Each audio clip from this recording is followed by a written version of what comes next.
Good morning everyone. So for today's video, makadto kami gali sa Guimaras. So at this time, masakay na kami sang Roro pa Guimaras. Hi Doktora! Hello, we're here in Iloilo, the city of love. Hi Tita! Gao ka gwapa. Thank you. There's a bird that died. Oo, from Bacolod na halin. Oo.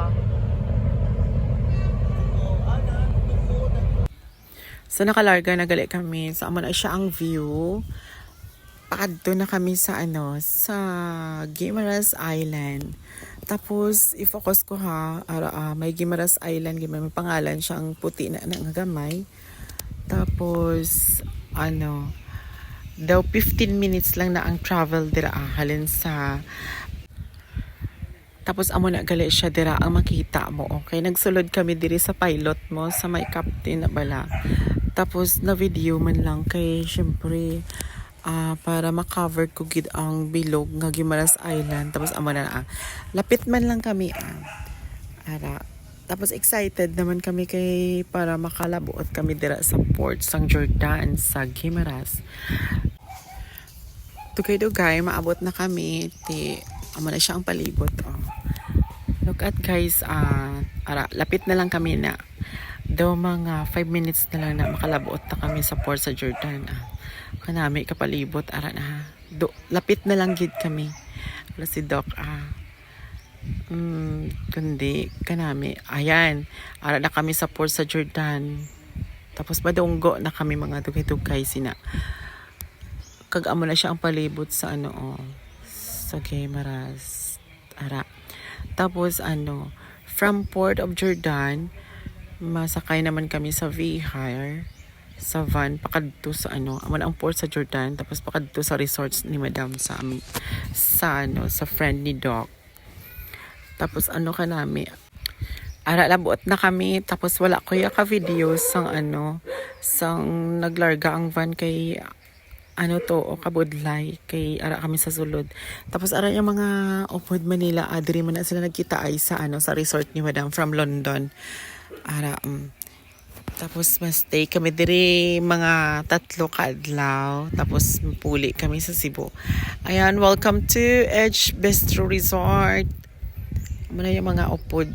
Tapos miga man na sa mami ni Doc Jayen. Amay gali ang resort ni Madam. May siya ang expansion niya ka business niya sa Edge Bistro.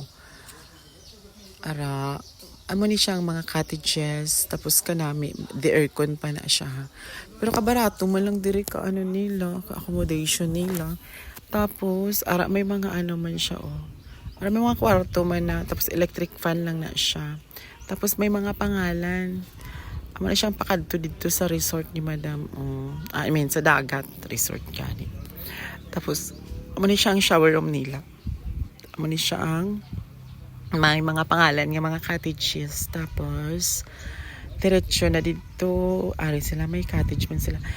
Tawa kay daw siling mo bala. Ara kita sa Siargao kay may mga coconut tree. Kay kalay na galit dira.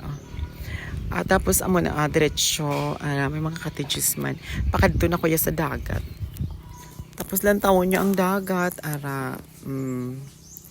tapos may rules and regulations, kag may ara man sila nga lifeguard. Tapos gali may ga-date dira wala ko ya kabalo nga may ga-date sang pag ko may mga sila. Tapos may ga-date dira na wala ko ya kabalo, estudyante na sila. Karon mabalik naman kita.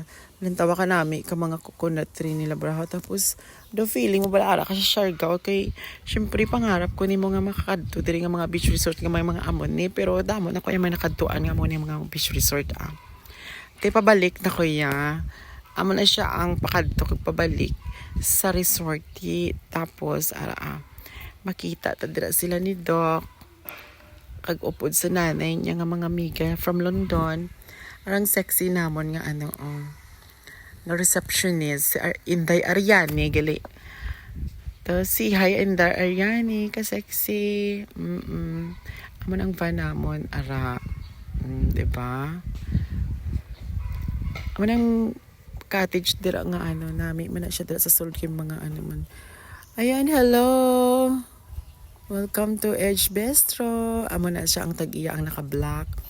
Tapos, friend niya na ang ano, ang mga upod niya from London. 4 years ago, after 4 years ago, diri sila nagkita man kay nagpaayos lagi gantis man na sila. Tapos, maan na sila dito. Ako yung padritso naman ko dito sa pabalik. Halin dito sa dagat. Ano sa si Usang na si Rosana na iya.